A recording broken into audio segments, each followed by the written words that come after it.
Perfecto, muchísimas gracias. Bueno, soy Miguel Barraza, soy software developer y consultor en Accesibilidad Web.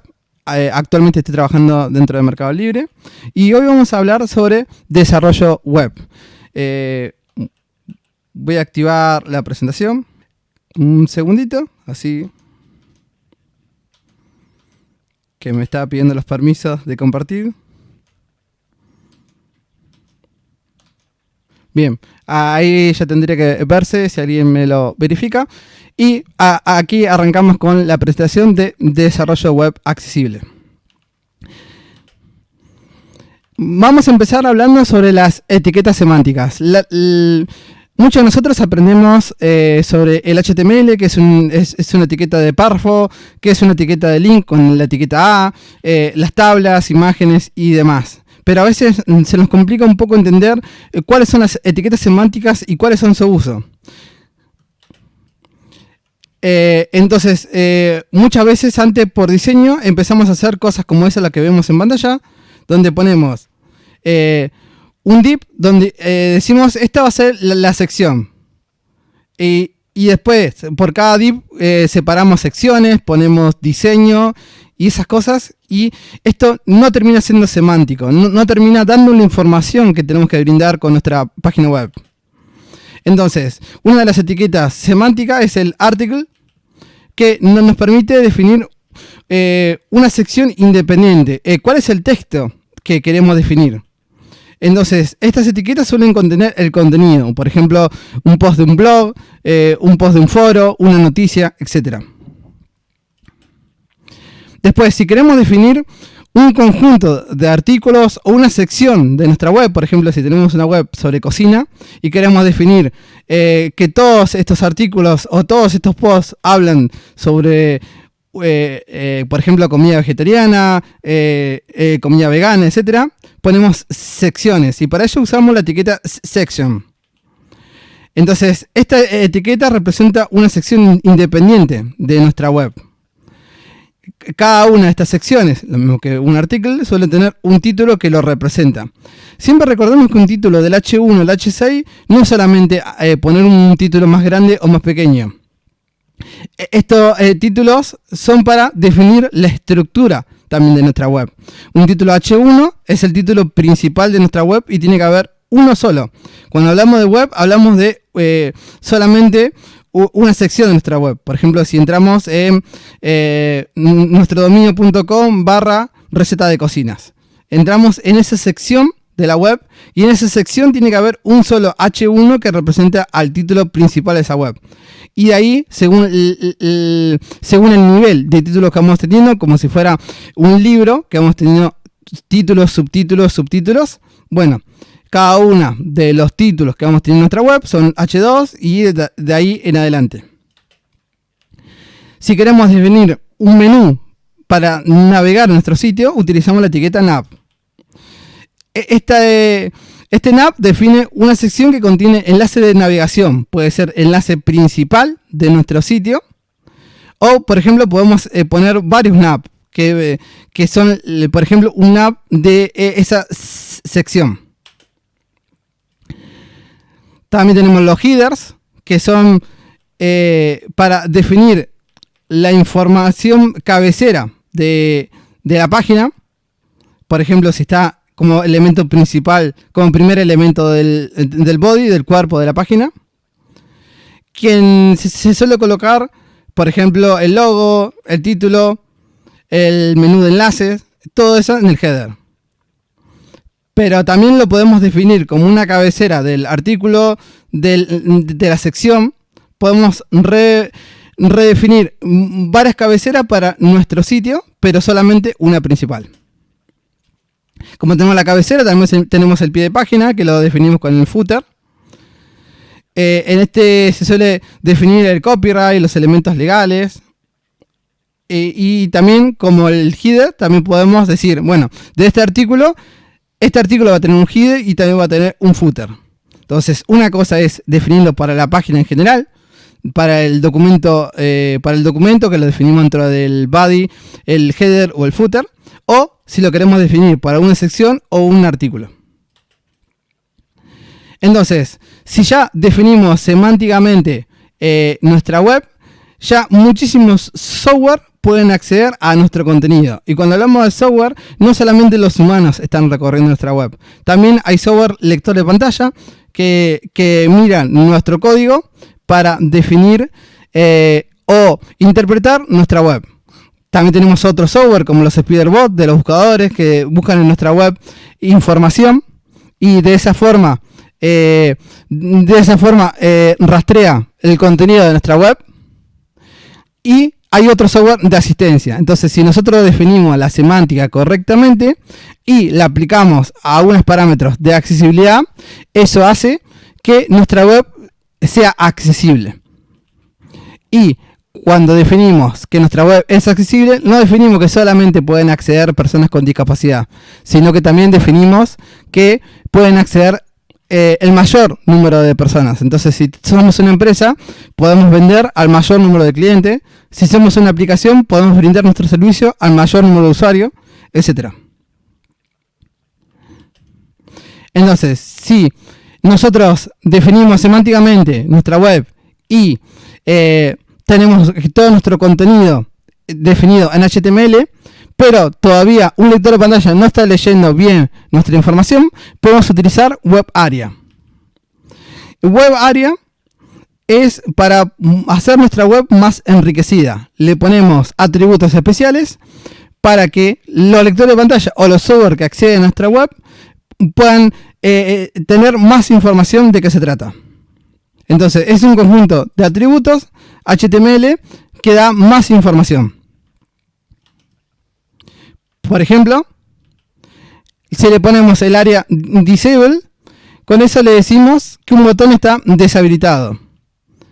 Si nosotros solamente le ponemos a ese botón de forma visual, que está más opaco o tiene un anuncio visual, pero para un lector de pantalla puede acceder y pulsarlo y no sabe por qué no funciona, entonces no estamos siendo accesible. Entonces podemos aplicar el área disable para decir al lector de pantalla o al software que interpreta nuestra web que ese botón no está disponible. Esto lo hacemos con área. Tenemos diferentes roles. Por ejemplo, si queremos definir una pestaña, podemos definir esa pestaña como un botón o como un link y le defino el rol como un tab. De esa manera, el lector de pantalla no va a leer este elemento como un botón, sino como una pestaña. También la podemos utilizar para arreglar la semántica. Por ejemplo, si nosotros definimos un texto adentro de un div y le damos el diseño como un botón, pero no es un botón, es un div. O sea, lo va a interpretar el lector de pantalla solamente como un texto.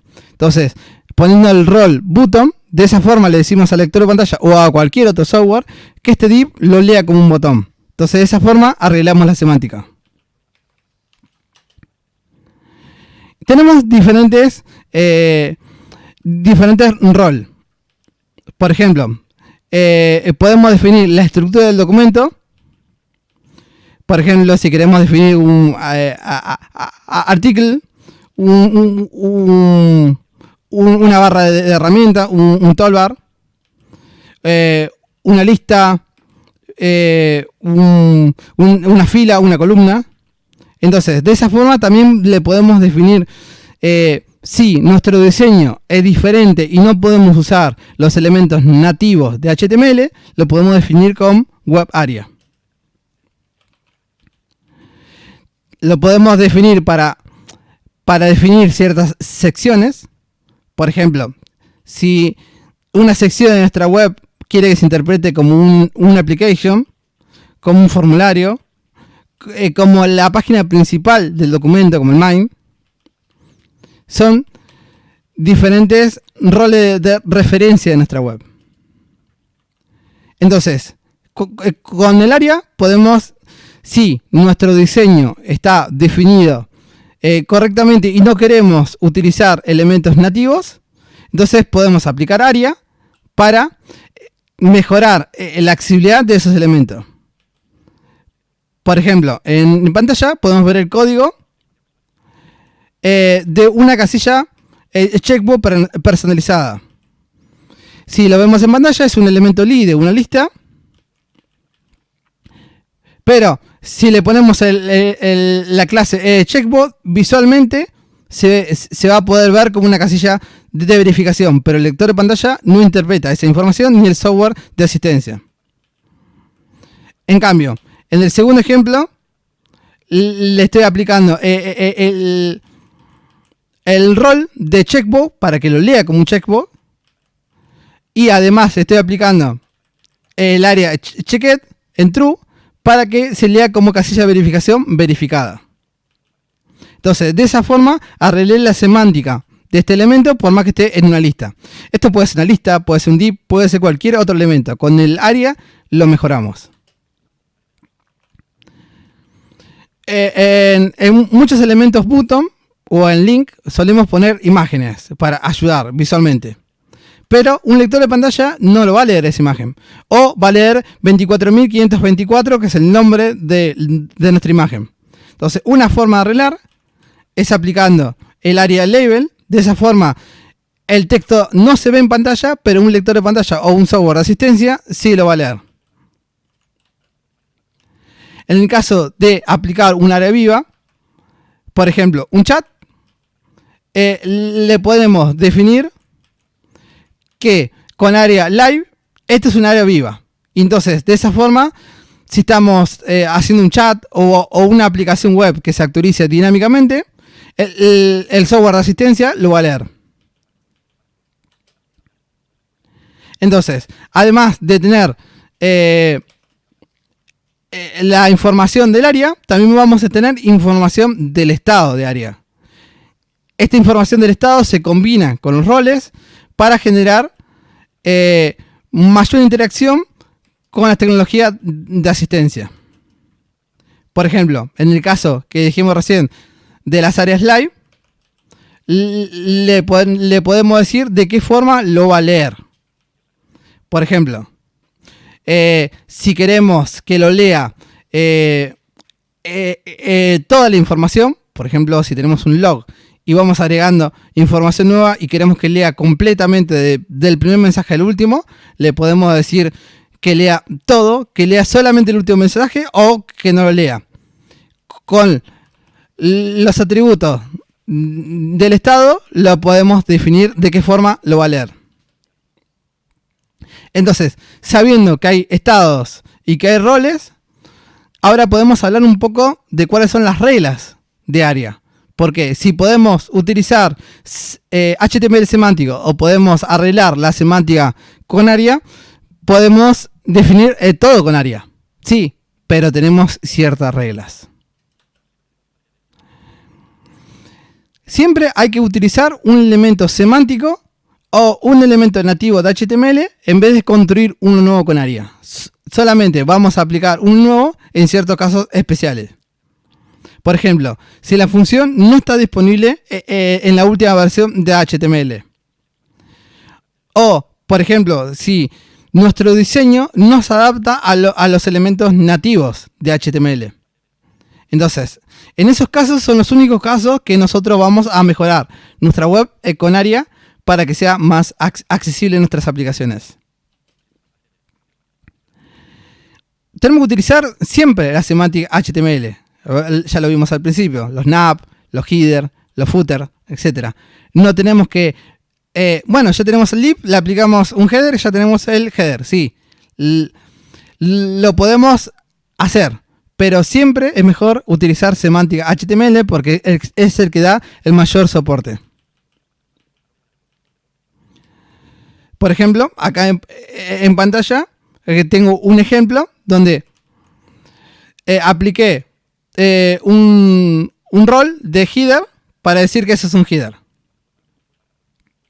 Pero lo correcto es utilizar el otro ejemplo donde utilicé el header nativo de HTML para definir bien la semántica.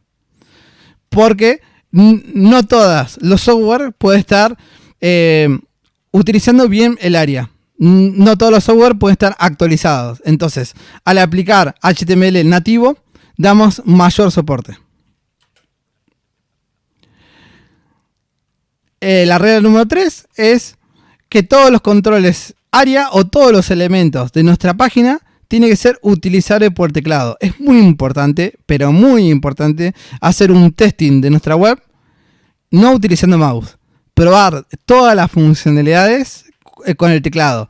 Poder navegar con Tab, poder activar los elementos con espacio o Enter. Son pruebas muy necesarias para nuestra web. La regla número 4 es no hay que ocultar los elementos con área. Si el navegador o el software que está utilizando no tiene soporte área, ese elemento que nosotros lo ocultamos puede ser que todavía lo siga visualizando. Entonces lo mejor es utilizar el display en none para ocultarlo con CSS, y de esa forma ya se oculta también para la accesibilidad. Y la última regla es que todos los elementos interactivos deben tener un nombre accesible. Y a eso nos referimos que tiene que tener un ID. Por ejemplo, si nosotros tenemos un input y le ponemos un ID, le podemos relacionar un label, una etiqueta, con el for, que relaciona el for del label al ID del input. De esa forma estamos relacionando la etiqueta con el cuadro de entrada. Y cualquier software de asistencia sabe que esa etiqueta puntual lo tiene que leer con ese campo puntual. No es una etiqueta perdida en el espacio del HTML. En pantalla tienen el link para acceder a más información sobre las reglas de uso de área. Y algunos errores que solemos tener en el código. Son errores de sintaxis, cuando el código es muy poco claro, cuando utilizamos malas prácticas, etc. Esos son algunos errores comunes. ¿Cómo hacemos para no cometer estos errores comunes? Podemos utilizar un análisis estático de código. Esto lo que hace es revisar el código fuente si contiene error. Nosotros escribimos nuestra aplicación o nuestra web y va a verificar si cometemos algún error en el código. Por ejemplo, si utilizamos JavaScript, tenemos slink, que nos permite hacer un análisis del código. Slink te permite revisar errores de sintaxis en el caso de JavaScript, mostrarte errores cuando no se siguen buenas prácticas, y también nos permite, nos da sugerencias para mejorar nuestro código. Entonces eso nos hace tener un código más consistente y reforzar las reglas de nuestro código. Entonces, una de las reglas que podemos reforzar es, por ejemplo, las reglas de accesibilidad. Acá en pantalla recomiendo utilizar, si trabajas con React, el JSX, la versión de Sling JSX de accesibilidad. Entonces, podés configurar para utilizar un nivel AA o un nivel AAA. Acá en pantalla se ve algunas configuraciones. Estos linters están para cada uno de los lenguajes. Si vos trabajás con From o trabajás con cualquier otro framework, seguramente vas a encontrar un linter y seguramente vas a tener uno específico que revise la accesibilidad de tu From, si estás aplicando bien el área, si estás aplicando bien la semántica y si tu web va a ser accesible. Aplicando las buenas prácticas de la WSAG te permite que tu web sea mucho más accesible. En pantalla se ve la web donde puedes acceder a más información de este plugin y ver toda la información de la configuración si usas React. Y dejo también en pantalla mi contacto. Cualquier consulta sobre accesibilidad, frontend o buenas prácticas sobre accesibilidad, me pueden mandar un email que me puede contactar de mi web, o me pueden buscar por las redes sociales como Miguel Barraza Ar. Gracias.